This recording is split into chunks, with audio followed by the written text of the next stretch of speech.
ṣé lóòótọ́ gbogbo ọmọ omi ni wọ́n ní aya ọ̀run tàbí ọkọ ọ̀run?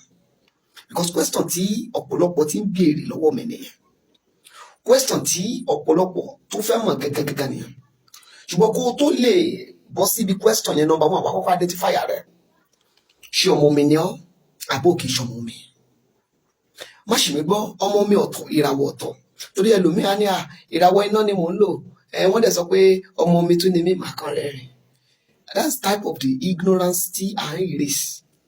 Ṣé mo pé tí o bá ti mọ òtítọ́, èèyàn lè padà máa ṣubú sínú irọ́. Gbogbo ẹni tó bá ti mọ òtítọ́, wọ́n máa padà ṣubú sínú irọ́. Torí kó má bàa ṣubú sínú irọ́, torí ẹ̀ ni Ọlọ́run ṣe gbé àwa kalẹ̀. I'm sorry.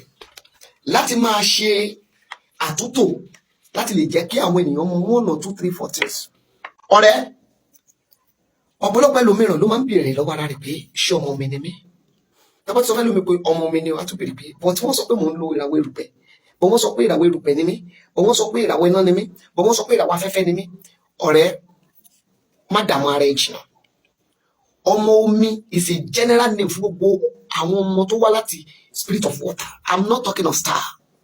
Ọ̀tọ̀ ni ìràwọ̀, ọ̀tọ̀ lọmọ omi. Gbogbo ẹnikẹ́ni tó bá jẹ́ ọmọ omi, wọ́n entitled sáwọn nǹkan kan. Àwọn nǹkan kan sì gbọ́dọ̀ máa ṣẹlẹ̀ nínú ayé wọn.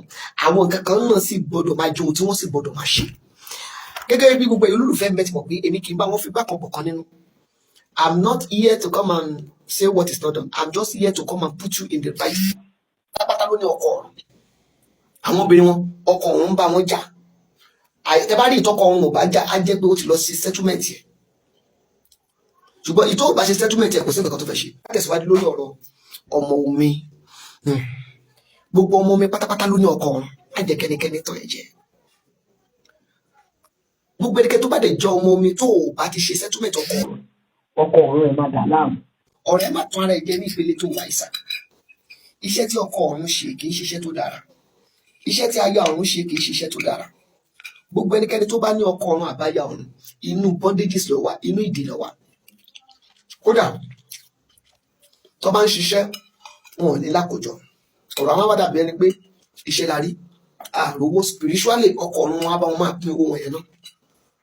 And the same thing happens sí aya ọ̀run. Gbogbo ẹni tẹ́ ti marry, tẹ́ ní ọkọ ọ̀run, ọkọ ilé ilẹ̀ kan fìyà jẹ torí pé spiritual battle lọkọ ọ̀run yẹn máa bá máa kú, á dẹ̀ máa bá wọn náà máa kú. The same thing happens sí ẹ̀yin jẹ́ ní aya ọ̀run tẹ́ sì fẹ́ yàwó sílé, ìyàwó inú máa bá máa jà, á dá gbogbo iṣẹ́ ẹ̀rù, á dọ̀nà ẹ̀rù, kò ní jẹ́ kí ìgbéyàwó yín kó ní ìtumọ̀, á ṣà máa tì í síra yín, ẹ máa jà. Tẹ́ bá ti rí ìgbéyàwó tí tọkọtaya tó ń lura wọn, bí ìràwọ̀ wọn bá bára wọn lọ wò, ọkọ ló dààmú.